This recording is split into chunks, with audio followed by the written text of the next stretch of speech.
Good morning, everybody. Welcome to the Farzy Show. I'm Marc Farzetta here at the Steven Singer Studios. Nice to have you along on a happy Friday morning. I don't know how happy Friday it could be. Where the Cowboys won last night 27-17 over the Saints. Boy, didn't see that coming. And now they have I just saw this when SportsCenter was running the highlights. 99% chance of making the playoffs.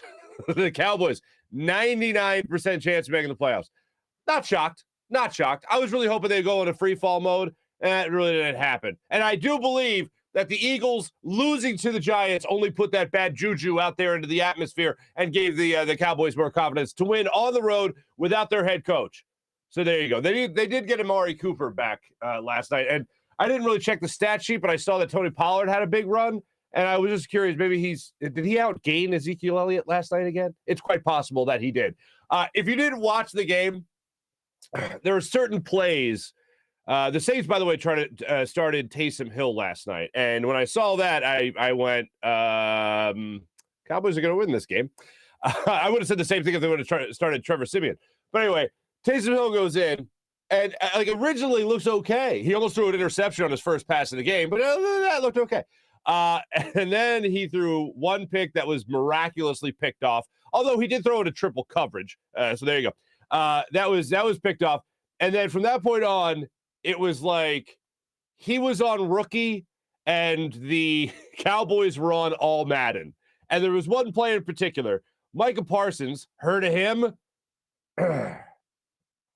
He comes off the edge to go after Taysom Hill. Taysom Hill rolls to the same side that Micah Parsons is coming to.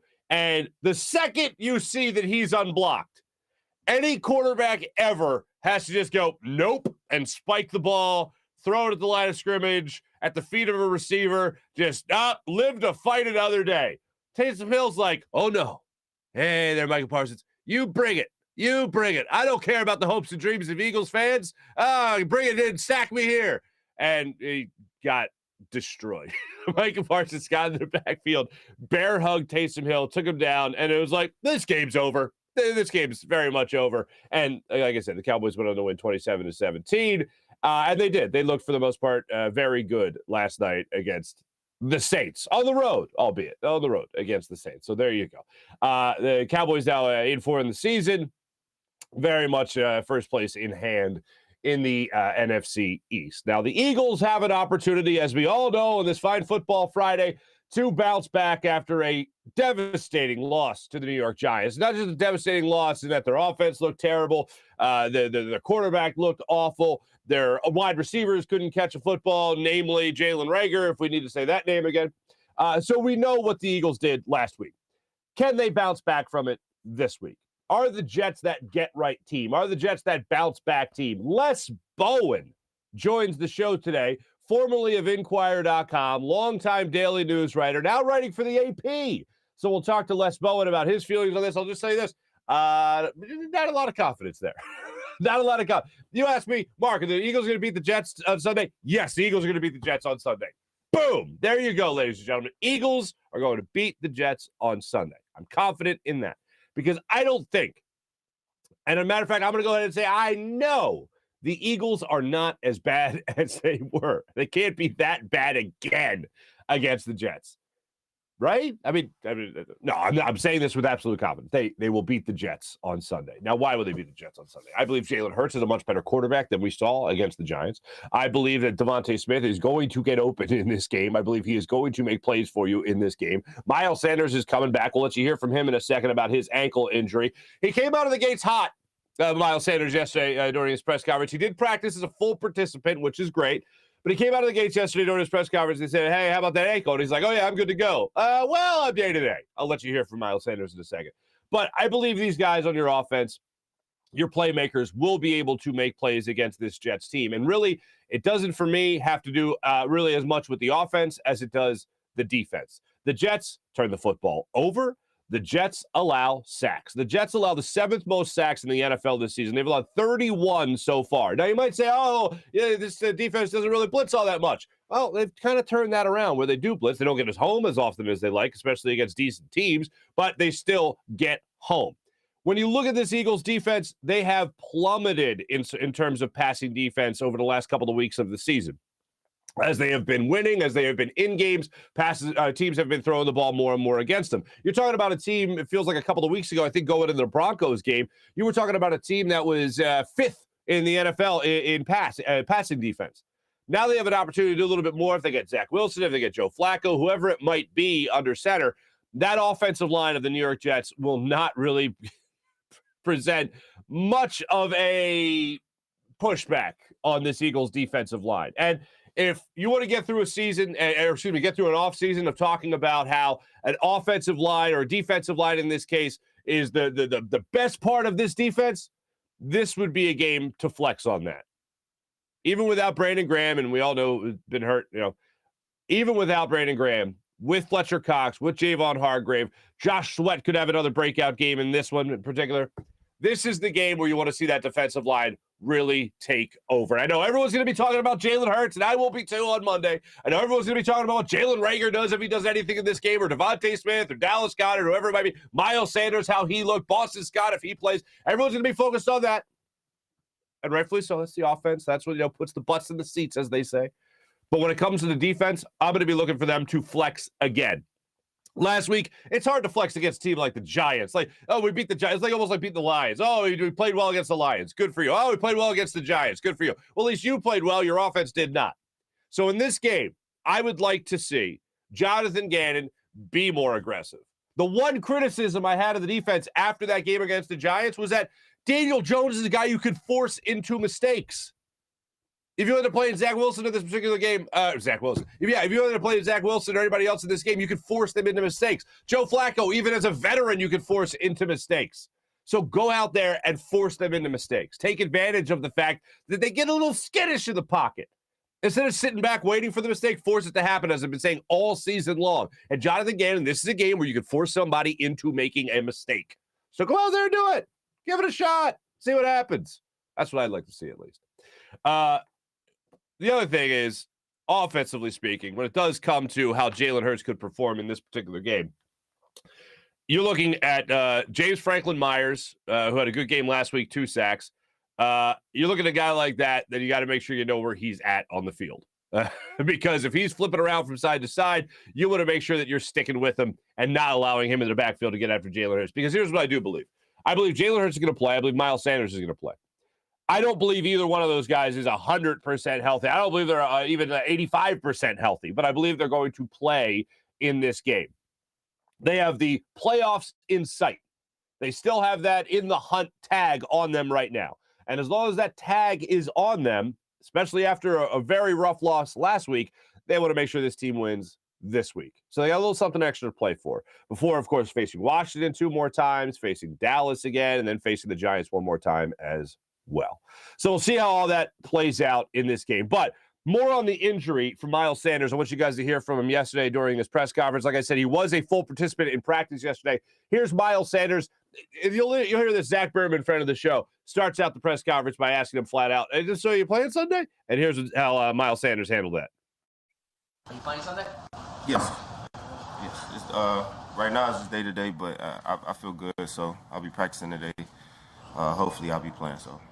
What kind of happened? What happened with the ankle? Really just tweaked it a little again. I had an ankle injury that had me out for 3 weeks, so made a play and hurt it on that play. Tried to go back in later in the game and just wasn't feeling right. Couldn't keep it, solid. So, but I feel good. Just trying to keep it, getting better every day. And like I said, just try to get ready for Sunday. Was it your call to leave the game, or did they just say they could tell you weren't 100%? It was really my call. Like I said, I felt myself. It was hurting and limped off the field. Then I tried to go back in for a couple plays, but it just wasn't. I'll be selfish if I would have stayed in, type. So. I'll tell you right now, if Miles Sanders plays, I think he will. Like I said, 85%. I just think these guys really want to win, and I think they all looking at Jason Kelce right now and saying, well, if that guy's doing that, I got to do this. And I think that's a great way to look at it when you talk about a team leader like Jason Kelce and as respected as he is on this Eagles team. Really, I mean, come on, throughout the city. But when it comes to listening to Miles Sanders there, I believe that he and Jalen Hurts were very confident in playing. It was like, oh, yeah, we're playing, no big deal. And Miles Sanders like, well, day to day, but we'll see how it goes. The fact that he was a full participant in practice leads me to believe he's going to be playing in this game. I need to see the Miles Sanders that I thought I was going to see throughout an entire game going into that Giants game. And yes, he averaged 7.1 yards per carry against the Giants, which is pretty damn good. I said going into that game that Miles Sanders was a guy that had all the talent in the world, was one of the most talented backs in all the NFL, but had not had the opportunity to prove that, hadn't had the opportunity to put up the numbers to support that theory. And until you get the numbers, it's all just speculation. It's all just what you could possibly do in the league without actually making it happen. Do it against the Jets. Put up those numbers against the Jets. Run for 100 yards. Get 20 carries in this game. Get 25 touches in this game. If you can do that, then we'll be convinced that Miles Sanders can be healthy for the rest of the season and help this team into a playoff run. Not even a playoff run, the playoffs. How about that? Which would be nice to see. We'll get more on the Eagles, of course, from Les Bowen, but I do want to tackle this because both parties spoke yesterday, and I actually jotted down some notes for y'all's people. Major League Baseball. I know that a lot of people are out there and they're talking about Major League Baseball like it's the first work stoppage since 1994. I'm like, do you guys remember last year? Oh, no, coronavirus. They didn't know what they were doing. No. They had the health and safety protocol worked out last year. And then it was like, all right, well, what are we going to do about money? And then that's when everything really started to hit the fan. That's where the season was canceled like 3 different times. I remember I actually went away. It was nice. Actually, I went on a vacation. That was fun. And I went away. And I'm following everything on social media. And it was like, the season's dead. It was like the season was dead twice in 1 week. And I was like, all right, what a week to be away. And I remember looking at it going, this is awful. I remember being a kid. I remember in 1994, I was 12 years old. Was it 12 years old? I was 11 years old when the lockout actually came up, when the strike started, right? I remember Ken Griffey Jr. was off to like an amazing start to the season. Like, will he hit 61 home runs, right? I remember all this stuff like that, guys going for records. And then I remember there was no baseball. I remember I went to bed one night, there was baseball. The next day, there was no baseball. And I you guys know this. I've mentioned this many times over the last week. Huge baseball fan my entire life. And now it's just, even last year, all the business that goes into this, like every time somebody gets traded, they remind you of what this is a business, or free agency. They remind you this is a business. Baseball seems to remind fans more than any other sport just how much of a business it is. And that's bad, because as a fan, you're not watching business. You're not watching dollars and cents. You're not watching suits and briefcases. You're watching the bats and the balls out there. You're watching the gloves. You're watching the athletes perform the sport that you love for whatever reason, whether you played it growing up, whether you just admired it from afar, whatever it might be, whether it's the relationship you had with your parents, your dad, your mom, whatever. Like I had a catch with my mom and dad growing up. Like both of them would hit me fly balls in the bag. My mom loves baseball. And so baseball's always had a special place in my heart. And I can't for the life of me understand why this sport, I mean, I do, money, done, answered. But the fact that they can't find a better way around this after knowing how crappy this situation was going to be, considering what they went through last year, even though that doesn't count as a work stoppage because of the pandemic, for the life of me, to be at this point now where you need a lockout is not shocking to me, but it is disappointing. I've been saying for weeks, baseball, yeah, if we have a season. But if you look at this particular instance, listening to Rob Manfred speak, listening to Tony Clark speak, I'm looking at it and I'm going, fellas, just stop talking to anything with a camera or a microphone. Get in the same room. Unless it's Zoom, and then you got to meet that way, that's fine. But anything else, just hammer this out. Now, there's a couple of sticking points there. I just want to be clear on this. I want to make sure I jotted these down properly. Excuse me. I believe that was the first sneeze of the show. Here we go. Major League Baseball. Here's what they want. They want to expand the playoffs even more so than what they did already. So I guess they want to keep on going there. Also, the international draft. I see no problem there. Major League Baseball, good for you. Now, here's what I know a lot of people will have an issue with. The pitch clock on the field.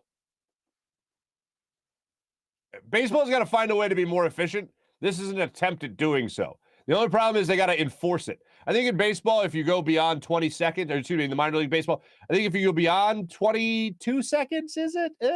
If you go beyond 22 seconds, it's a ball.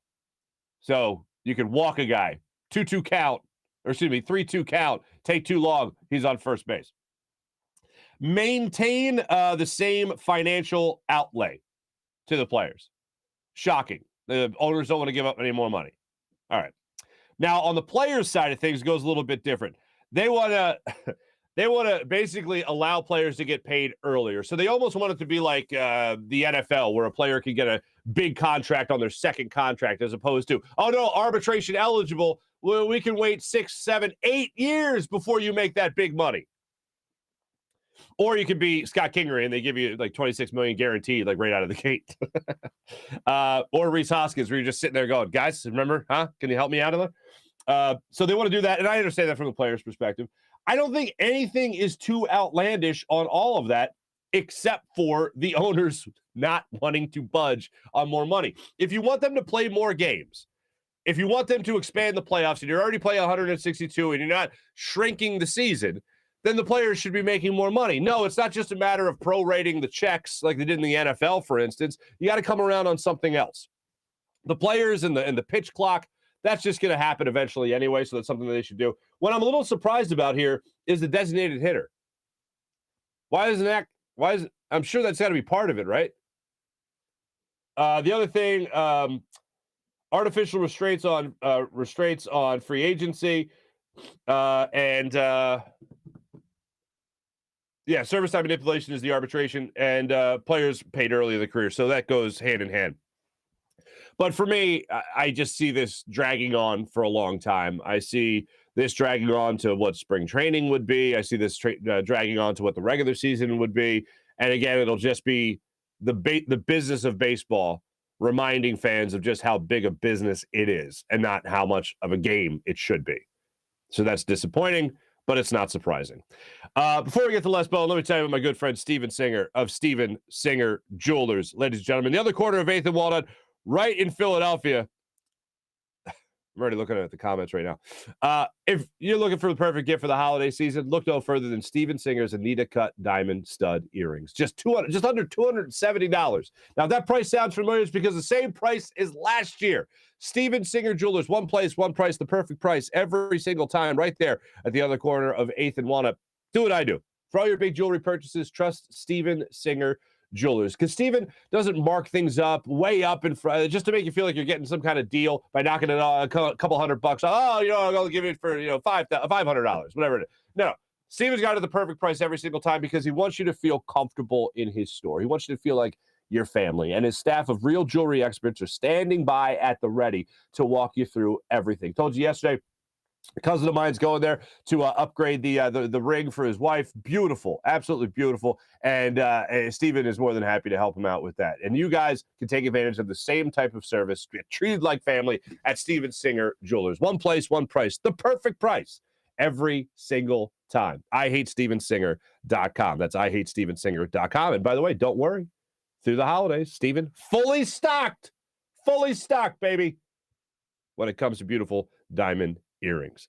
IHateStevenSinger.com. Without further ado, let's jump on the Rothman Orthopaedics guest line and catch up with a guy who I've admired for a long time. We'll clear something up because I thought this guy was retired, and then he's not retired anymore. So we'll talk to Les Bowen. We'll talk some Eagles football and one question of reflection with Les Bowen. Like, I always hate guys that have been around for a while, and I always hate the idea of like, hey, so tell me, let's reflect back on your career. Like if a guy's still working, I don't want to do that yet. So I do ask him one question. I don't get too much into it, but I ask him one question at the end of the interview. But without further ado, let's jump on the Rothman Orthopaedics guest line, talk to our friend Les Bowen.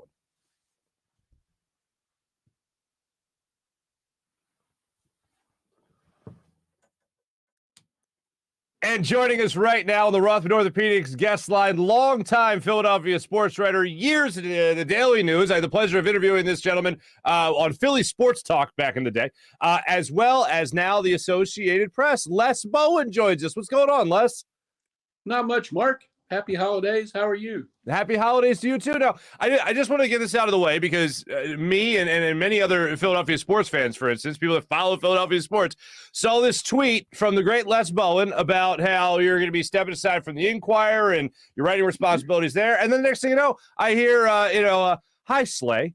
I hear hi, Slay on the press conferences and all that. And I'm like, that's my man, Les. So what are you doing? What's going on? Well, Rob Maaddi at the Associated Press was kind enough to ask me if I wanted to be at the Eagles one day a week, usually Wednesday, to write something for the AP. So, I don't have much going on. So that sounded pretty good to me.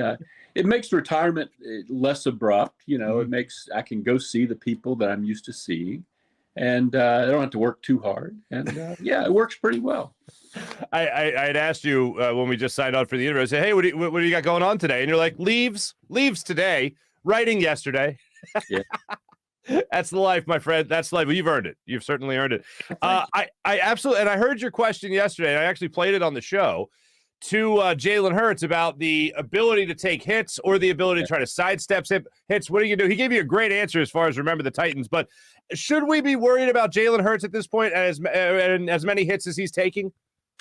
Well, certainly. I mean, not so much about a major injury. I don't know that he's really, exposing himself a lot to that.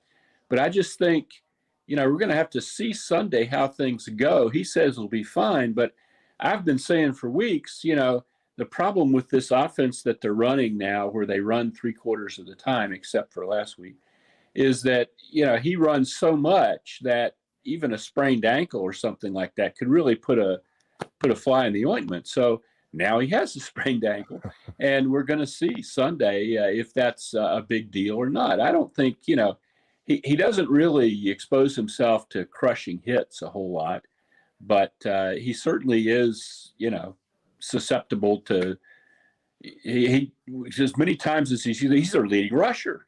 I mean, if Miles Sanders can get dinged up, certainly Jalen Hurts can too.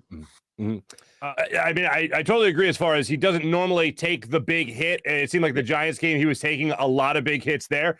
What can the Eagles do in order to protect their quarterback, if anything, other than him getting rid of the ball faster and not running as much? Can they do anything else to try to protect him? Well, that's the thing. What I'm worried about mostly is when he's running and, having the pass plays work better and have him not have to, run for the first down on 3rd and 6. That's one thing they could do, I guess, but not a whole lot. These RPOs, what we saw, the one thing that I asked about was Sunday, the Giants started the old thing that it used to happen to the Eagles when Chip Kelly was the coach, where the quarterback clearly has handed the ball off, but the defender makes a point of hitting him anyway, which the league thinks is just wonderful. I don't really get that. I mean, they go to such incredible lengths to protect quarterbacks as passers, but on RPO, you and I both know when a guy has handed the ball off or when it's unclear whether he's handed the ball. If it's unclear, if he's running a fake or something like that, sure, the guy can hit him. But when he's given the ball away and it's like 2 seconds later, we all know, when it's not okay to hit the guy. And for some reason, the NFL doesn't want I guess you see the officials' judgments on some other things, and maybe you don't want to add that onto their plate. I don't know. But, right. You don't get any protection there at all. Mm-hmm. I want to ask you just a couple of broad things here regarding the Nick Sirianni era, albeit a very young era in Philadelphia right now. What are you making of the first-year head coach to this point and what he's done with this team, both as a motivator, play caller, and head coach? Well, I think he's a great motivator. I think he's really good in that area. I think it took him a long time to sort of get his head around what the team does well offensively and what it doesn't. And I think they'd have at least one more win, maybe two more wins, if he'd have come up with those ideas in the preseason. I mean, if he'd have reached that accommodation, if he'd have realized, what he needed to do in the preseason. You're coming off a really bad week. I mean, it's hard to say a lot of great things about him. Mm-hmm. I think he's smart and I think he's capable, but my whole thing when he and Jonathan Gannon were hired was that these are guys, and I've used this line a number of times, and I apologize to anyone who's already heard it, but these are guys who were fetching coffee for somebody 10 years ago, Right. I mean, they're not experienced at the jobs they have now. They're experienced as position coaches, but, head coach, defensive coordinator, this is a huge new world for both of those guys. And, it's, you can see that. You really can in both cases. Gannon, it took him half the year to figure out that he couldn't run the defense he wanted to run through the linebackers, and things have been much better since he figured that out. I don't think you fire them, unless they lose the last 5 games here terribly or something. But I think, you're seeing some growing pains, definitely. Mm-hmm. Yeah, sir, I would agree with that. Now, the other subject here is about what we have going forward in Jalen Hurts. Is he a guy that will just finish out this season and then they move on to somebody else? Or do you think he's at least earned next year? Or the piping hot take that everyone wants to talk about is whether he's a franchise quarterback. What do you think we have right now in Jalen Hurts? Well, before last week, I would have said he gets next year because it just doesn't look that attractive to draft a quarterback. Mm-hmm. You certainly, if you have those 3 first-round picks or 2 first-rounders and an extra second-rounder, you want to be able to use that to develop the rest of the team. I mean, it's been so long since the Eagles drafted an impact defensive player. You could use those picks to make your team competitive. You don't need to use them. You don't want to use them to go get a quarterback. That having been said, last week was dreadful. And I don't know. I mean, what is Russell Wilson worth at this point in his career? Is it just that the situation is terrible and he has this hand injury, or is he really on the downslope? I don't envy anybody trying to make that decision right now.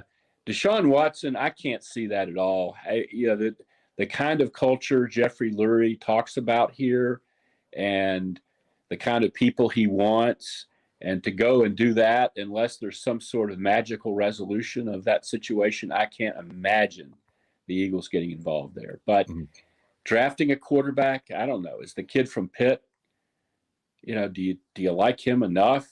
I don't know. So I think Jalen Hurts might get another year by default. He certainly has not, to me, shown that he's a franchise quarterback. And I don't say that with relish or anytime, you're on Twitter a lot, and, the fan base seems to have divided along really harsh lines here. They're the people that really thought Carson Wentz got a bad deal, and they're adamant that Jalen Hurts isn't the answer, and it's a joke that they're trying to, pretend like he is, and blah, blah, blah, blah, blah. Well, I think that's wrong. And there are other people that anytime you criticize anything Jalen Hurts does, who are just, oh, my God, hey, why don't you give the kid a chance, for heaven's sake? It's just whatever at the start, and they're just as wrong. Yeah. He's done some nice things. It's always, I said this to somebody the other day, it's always easier to think about getting through next year with somebody who isn't everything you wanted when that's way off in the future. When it's actually happening, when it's November or December next year and you're losing games because maybe he hasn't developed, then it's like, why the hell didn't they do something last offseason? And so I don't know, but I think there's a good chance he's the quarterback next year. And by the end of next year, surely we'll know whether he's really the future or not. Definitely. Last thing about this modern day Eagles team here. What do you see on Sunday? Is it a win in the bag? No problem. What do you see against the Jets? I just can't imagine unless Hurts is really, unless the ankle really impacts his performance. The Jets are giving up 30.4 points a game, and they're only scoring like 18.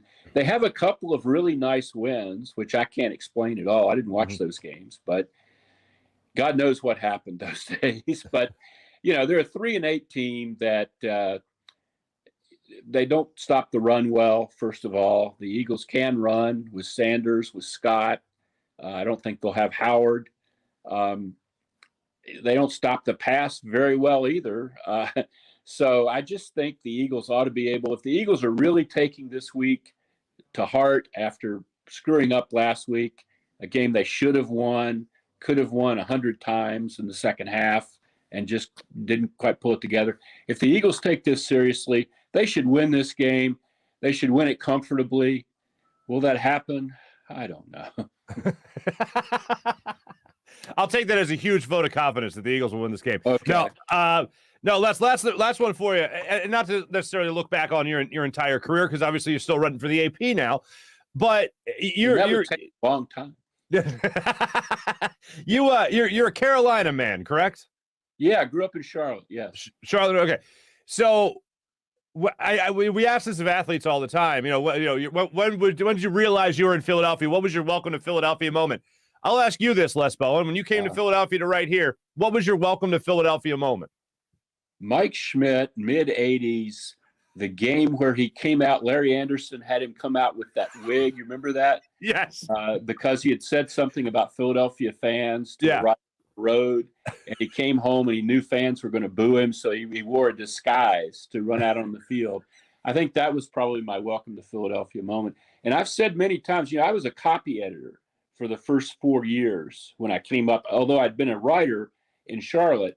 And I'm very thankful for that, because reading Stan Hochman and Rich Hoffman and, other people like that, Ray Didinger, taught me how to write for this market. I would not have Charlotte, when I was in Charlotte as a very young guy, there were no pro teams. And it was kind of a college town kind of atmosphere. And the tone was very, very different. And, I needed some time and some seasoning to be able to write for this market. Les, great catching up with you, man. And so glad that you came to this market, obviously. Ladies and gentlemen, Les Bowen, read him in the Associated Press. Also, make sure you hear his questions on Wednesdays at the press conferences. Yes. I know we've tweeted and exchanged a couple of texts, but congrats on a great career at Inquirer.com, Daily News, and all that. I've certainly enjoyed our interactions over the years, and I look forward to talking to you again, my friend. Oh, absolutely, Mark. Take care. You as well. Les Bowen joining us right there on the Rothman Orthopaedics guest line. Les Bowen joining us right there on the Rothman Orthopaedics guest line. Great catching up with Les. By the way, for all the kids on this little digital media platform that I do now, for all the kids that don't know what the hell Les was talking about there with Mike Schmidt, here's what he was talking about. Yeah, I went back into the archives, found the picture, Google Images, of Michael Jack Schmidt with the wig on. The story goes, I think it was after Mike Schmidt said something along the lines of I could be totally off here, but I know this is a Mike Schmidt quote, and I think he said it before he ran out of Veteran Stadium with this wig. But he was on the road, and somebody asked him about winning in Philadelphia, and he said winning in Philadelphia is the joy of victory and the agony of reading about it the next day in the paper. So that was his take on Philadelphia. I think he had some critiques of sports fans here in Philly, and he wore this wig at the request of Larry Anderson. Like, you should go out and wear this wig.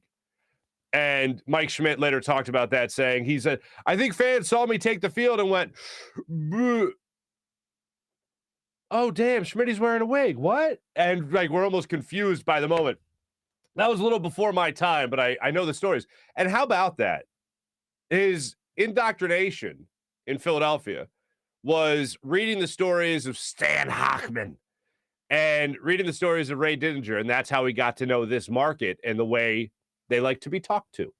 He learned Philadelphian, basically, is what he learned when he was reading Stan Hochman and Ray Didinger. That's pretty amazing. Stan Hochman is the late great Stan Hochman, one of my favorite people ever to walk through this city.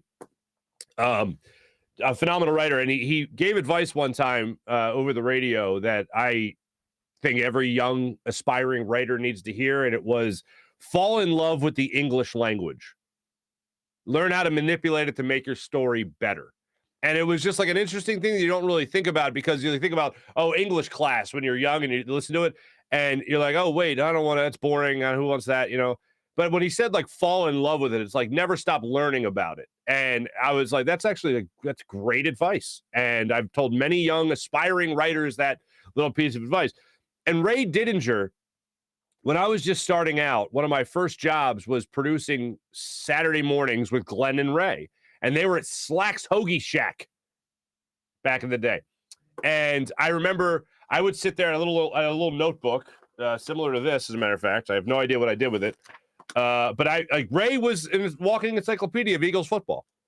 And to have access to that, to sit there in the studio for 3 hours, 4 hours, however long the show, I'd be jotting notes down of like Ray telling stories about, Tommy McDonald. And then I go and see his play 3 times. And it's a lot of the same stories that he told. Rich Kotite era in Philadelphia, the Buddy Ryan era here in Philadelphia. You could go back for like fan days of like Greasy Neal. You know what I'm saying? And Ray's got it all. And I can only imagine for Les Bowen to be coming here to the Philadelphia market and be reading those stories all the time and learning, hey, okay, these are how the fans like to hear their stories, more or less. And Les did the same thing at the Daily News for a long time. And I had a lot of good times with Les over the years, and always a really, really interesting guy. And I didn't tell him this. I will at some point. I remember, if you remember this, Deshaun Jackson released a movie about his own life, about how his father raised him and his brother. And it was really tough. It was really, really tough. Like borderline child abuse, the way people would perceive this nowadays. And I remember towards the end of the press conference, there was only a handful of people there. And it was, I want to say it was at St. Joe's campus.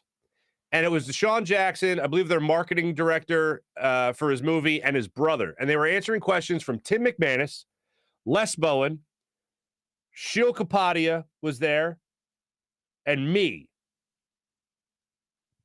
That's it. And I remember at the end of the press conference, and I hadn't been going to a lot of press conferences at this point. It was not my forte by any means. And I remember I asked at the end of the press conference, I said, press got 4 people. I said, would you raise your own children the way your father raised you? And I remember Les shot me a look like, hey, young fella, great question. And I remember thinking, okay, I can be here. I can be here. Like, Les giving me that look of like, that's a really good question, young man. I was like, okay, cool. I'm not just I'm not just an update guy, whatever. I'm a guy out here at a press conference that got well covered, by the way. And I really appreciated that from Les, because a lot of people would just kind of whatever. But not Les, and he was always a good guy, and always appreciated him for stuff like that. And we went on to have a good relationship. Good dude, always good interactions. Let me tell you about the Rothman Orthopaedics guest line and the people that bring us that. None other than Rothman Orthopaedics. When you have an orthopedic issue, you need a physician who eats, sleeps, and breathes orthopedics. You need an exceptionally specialized Rothman Orthopaedics physician. They not only specialize in orthopedics, but each of their physicians only focuses in on one area of the body, which means you can have the confidence to get past the pain and be what you were. Learn more at RothmanOrtho.com. That's RothmanOrtho.com. Rothman Orthopaedics, the official orthopedic partner of your Phillies, Eagles, and Sixers. How about BetQL? I did hit a prop last night. on the Cowboys game. I won't say what it was because it was beneficial to the Cowboys, but it was also beneficial to me. If you want to take advantage of your sports book, you need BetQL, the only app you'll need to make the smart bets.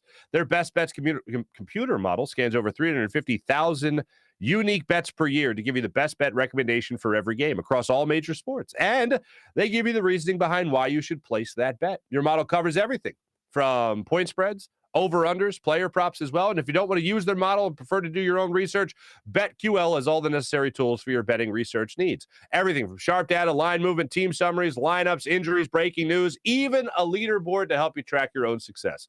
So do what I do. Use the BetQL app.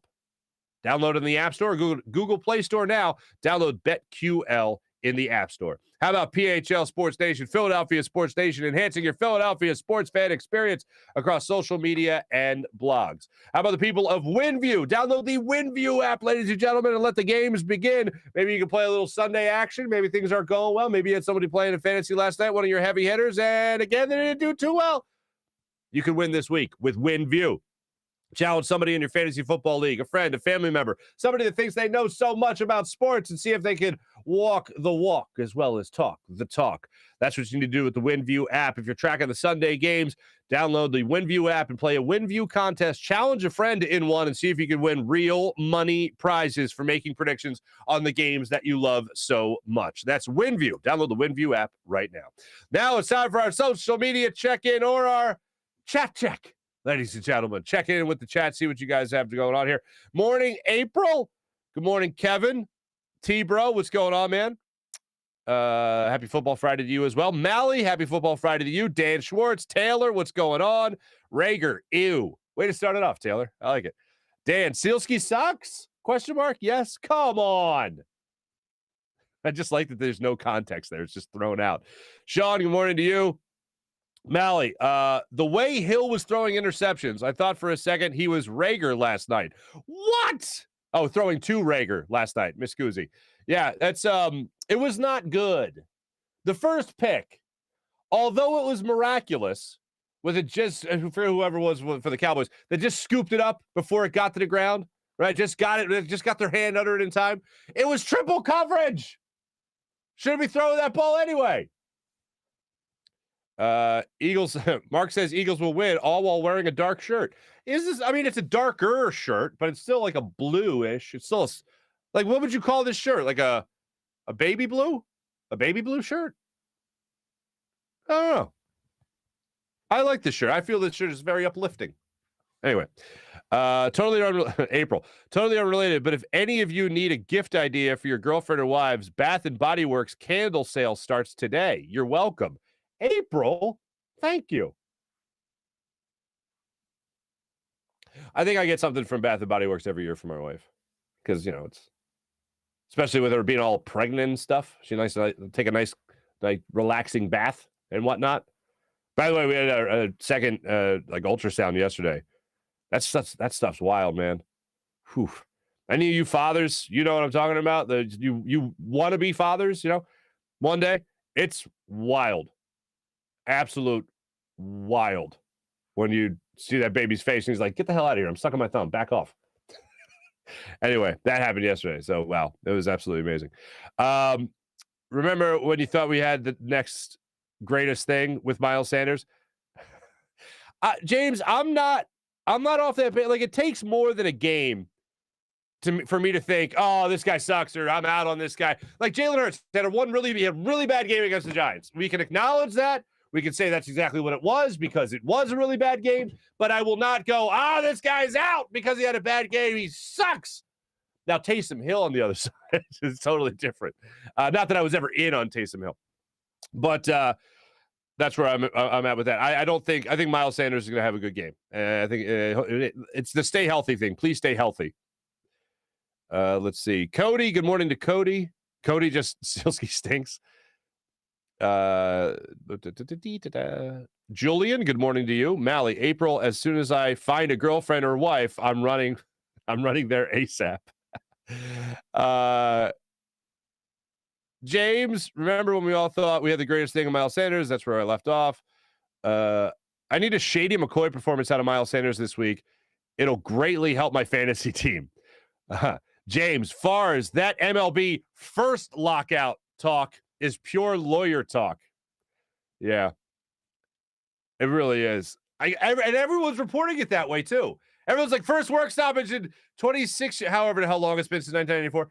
26 years, happy it's the first lockout. And it's like, then they follow that with this work stoppage is, and I'm like, they didn't have one of those last year. I know they can't call it that per se, but like, first off, we all knew this was happening.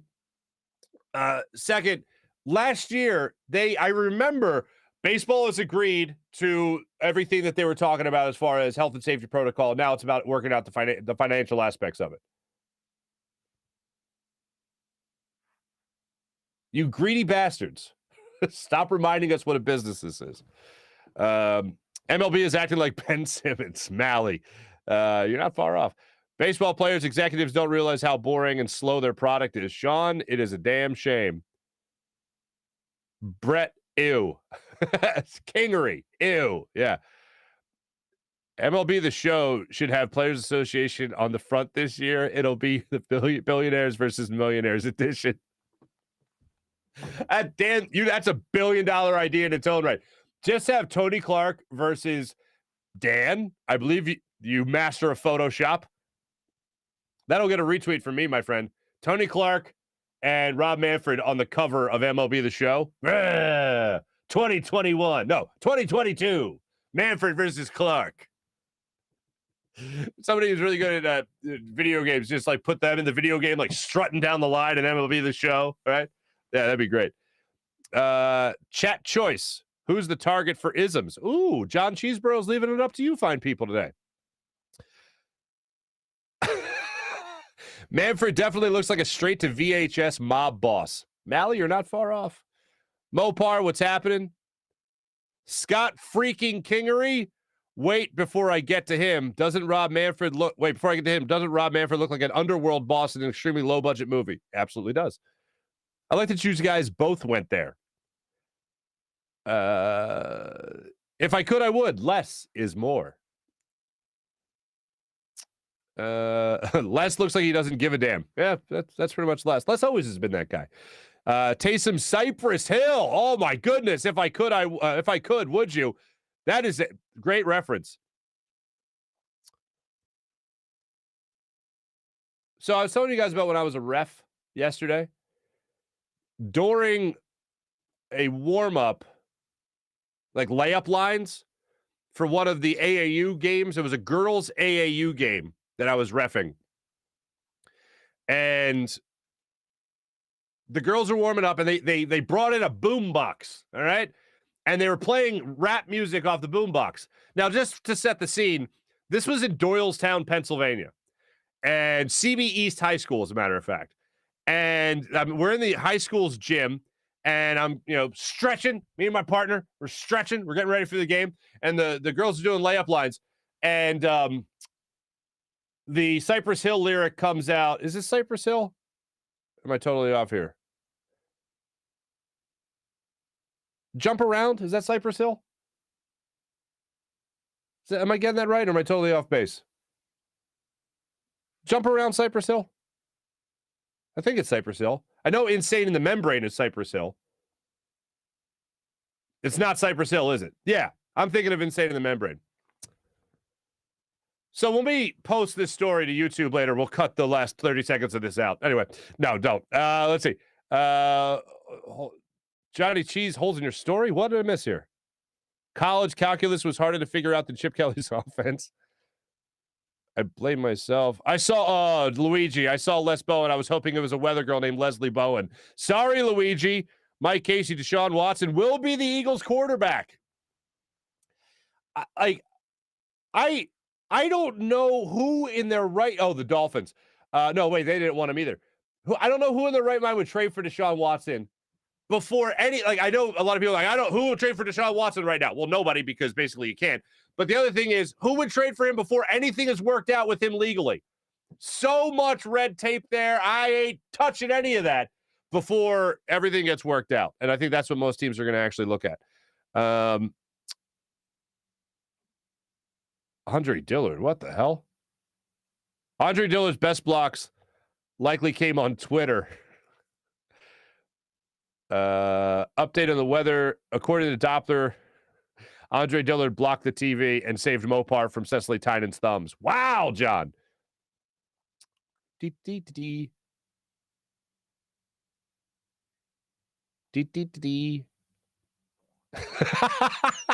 Andre Dillard couldn't block Farzi's shirt choices. Andre Dillard couldn't block JJ's goatee. Andre Dillard would even get himself flagged on Madden. Very nice. You should go with press conference now and just ask Jalen, what do you think about coming on the Farzy show? Yeah, Jalen Rager, I'm sure he'd love that.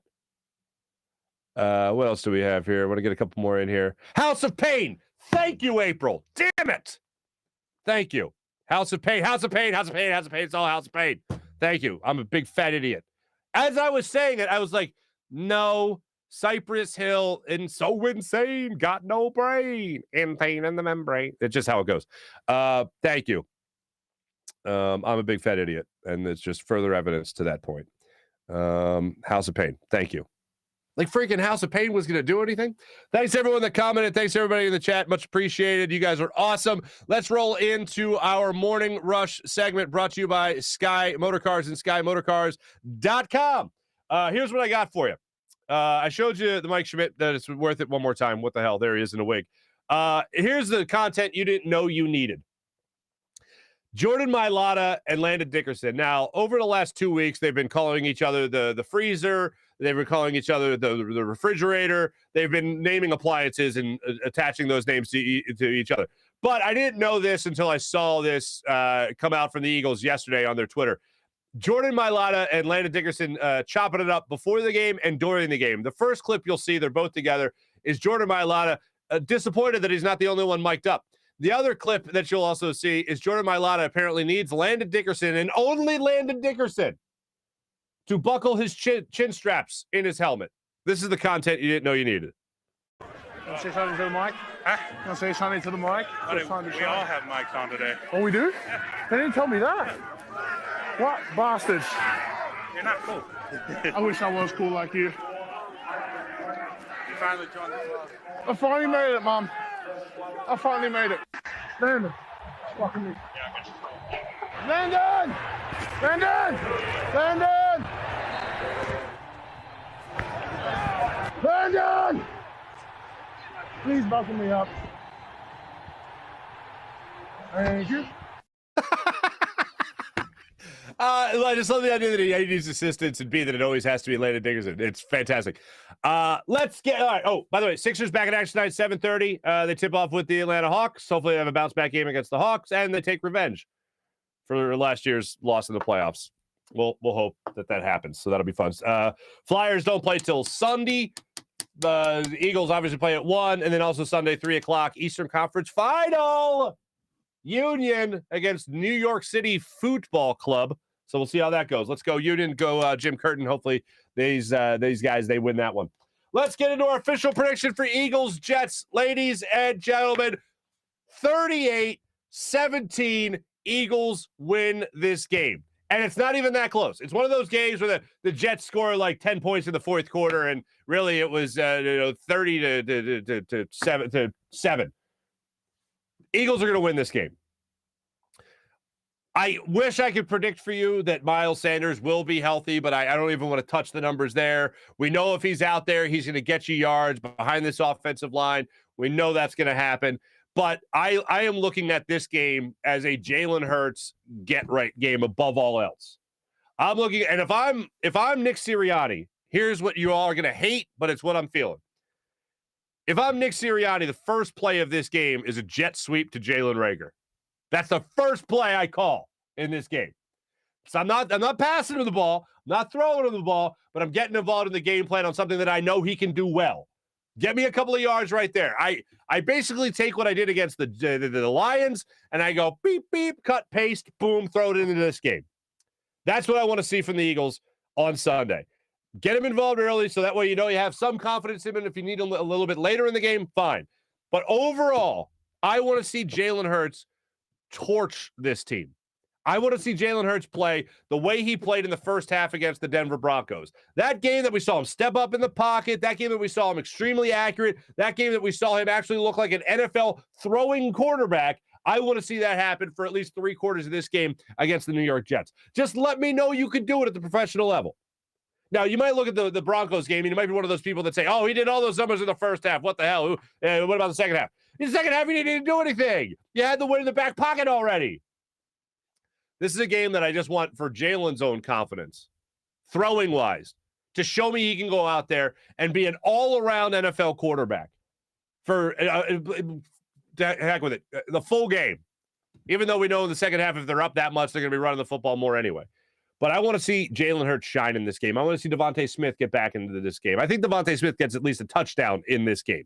Big game for him. Touchdown for him. Dallas Goedert I need to see involved again. I need to see the offensive line protecting the quarterback. I need to see Jalen Hurts be very smart with when he runs and when he doesn't run. I actually want to see less RPOs. And it's for the same reason that we talked about with Les Bowen earlier in the show. Because now you know you can hit the quarterback whenever the hell you damn well please when you have an RPO. The minute that the ball in the mesh point is a free pass, green light to hit the quarterback because you're under the guidelines that he could be the runner. So I got to hit him. If it's a fake, well, he's going to suffer the consequences of acting like he still has the football. So with that being said, I'd like to see less RPOs in this offense. I don't want that opportunity that defenders can take to hit the quarterback. So in that case, I need to see the quarterback either under center, single back, hand the ball to Miles Sanders, whoever they're going to have back there. Boston Scott's banged up as well. Not going to have Jordan Howard, Kenny Gainwell, whoever it might be. I didn't see those guys involved in the run game in a more traditional sense than the RPO. So less RPO, more under center from Jalen Hurts. And then the other is if you have him in the shotgun, empty backfield, give him all the opportunities out there to have targets, wheel routes. I haven't seen a wheel route yet this year. Let me see a wheel route today, or Sunday rather. I see the Eagles winning this one, 38-17. They get the victory, and we all feel a lot better about the Philadelphia Eagles team going forward before they go into their much tougher stretch of the season. That's where I'm going here. They go into the bye week and come out, face Washington.